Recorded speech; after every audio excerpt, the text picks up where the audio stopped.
Okay, सो Linux में टार command का use हम बेसिकली आर्काइव के लिए करते हैं। जस्ट लाइक कि अगर आपको कोई बैकअप लेना है या फिर कोई किसी भी फाइल का साइज बहुत ज़्यादा है और उसको एज ए बैकअप के तौर पे आपको सर्वर पे रखना है, या फिर उसको एक जगह से दूसरे जगह पे लेके मूव करना है, तो हम टार बेसिकली कमांड यूज करते हैं ताकि हम फाइल को कंप्रेस कर सके, किसी भी फाइल फोल्डर्स को कंप्रेस कर सके। राइट, सो एग्जांपल के तौर पे जस्ट लाइक अगर मैं देखूं ls-l कमांड चलाता हूं यहाँ पे एंड देखता हूं कि ओके मेरे पास ये ई कॉम नाम का एक फोल्डर है। राइट, जिसकी साइज कितनी है du-sh ई कॉम चेक कर लेता हूँ। देखो 12 MB का साइज है। अब मुझे इसको क्या करना है, कंप्रेस करना है। तो अब मुझे अगर इसको कंप्रेस करना है, राइट, तो अगर आप देखोगे कि इस ट्री कमांड चलाओगे ई कॉम में, तो आप देखोगे इसमें बहुत सारे फाइल्स एंड फोल्डर्स हैं। राइट, तो अगर आपको किसी किसी को सेंड करना है तो आप ऐसे तो नहीं सेंड करोगे। राइट, आप क्या करोगे, आप नॉर्मली एक जिप फाइल बनाते हो। तो लिनक्स में अब हम उसको कैसे करेंगे कंप्रेस। तो लिनक्स में कंप्रेस करने के लिए हम क्या करते हैं, राइट, टार कमांड चलाते हैं।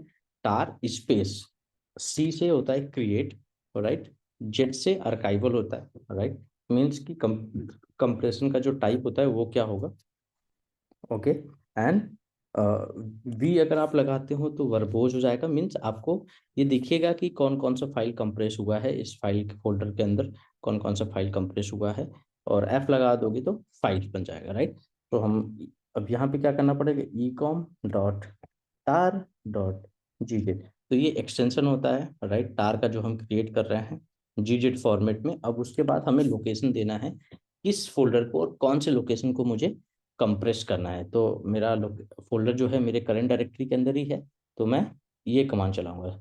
तो अगेन सी से क्रिएट, जेड से, जो अगर हम जी जेड लगा रहे हैं कंप्रेशन लेवल तो जेड यूज करेंगे, अगर नहीं लगाएंगे तो सिर्फ टार नाम का फाइल बनेगा, जी जेड नहीं बनेगा। राइट, वी से क्या होता है, वर्बोज, मतलब जो जितने भी फाइल्स इसके अंदर होंगे, ये सारे फाइल्स आप देखो यहाँ पे दिख रहे हैं हमें कि कौन कौन सा फाइल इसके अंदर ऐड हुआ है। अभी ये कंप्लीट हो गया। अब अगेन ls-l कमांड चलाते हैं। अब देखो यहाँ पे एक ई कॉम डॉट टार डॉट जीजेड का फाइल बन चुका है। अब इसकी साइज भी हम देख लेते हैं, du-sh ई कॉम डॉट टार डॉट जीजेड। अभी देखो कितना साइज हो गया, ये कंप्रेस हो गया। पहले कितना था, 12 MB, अब कितना हो चुका है, 9.3 MB। राइट, सो इस तरीके से हम किसी भी फोल्डर को कंप्रेस कर सकते हैं, या फिर हम बैकअप रखते हैं। तो बेसिकली यूज हम इसीलिए करते हैं। मैक्सिमम 90% लोग जो यूज करते हैं टार का, वो बैकअप के लिए यूज करते हैं, टैप आर्काइव। राइट, तो टार का मतलब ही होता है टैप आर्काइव।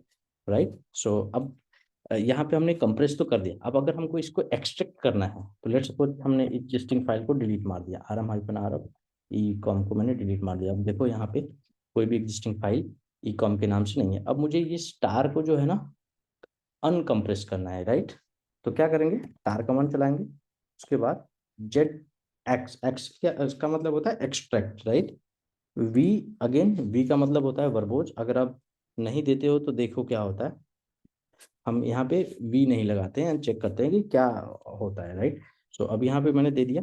अब देखो यहाँ पे क्या होगा, जिस भी फोल्डर में आप जाके डायरेक्टली काम कमांड चलाओगे वहाँ पे ऑटोमेटिकली ये फोल्डर एक्सट्रैक्ट हो जाएगा। राइट, बट सेम थिंग अगर आपको एक्सट्रैक्ट सेम लोकेशन पे नहीं करना है, राइट, चलो यहाँ पे वी लगा देते हैं अगेन। राइट, वी से हमें वर्बोज मतलब दिखेगा, जो एक्सट्रैक्ट होगा कि कौन कौन सा फाइल एक्सट्रैक्ट हुआ है वो सब हमें दिखेगा। अगर कोई एरर आएगा तो वो भी दिख जाएगा।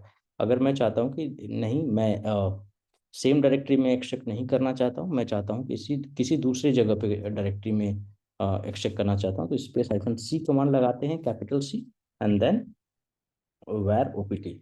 मतलब मैं चाहता हूँ कि इसको वैर ओपीटी के अंदर एक्सट्रैक्ट करूँ।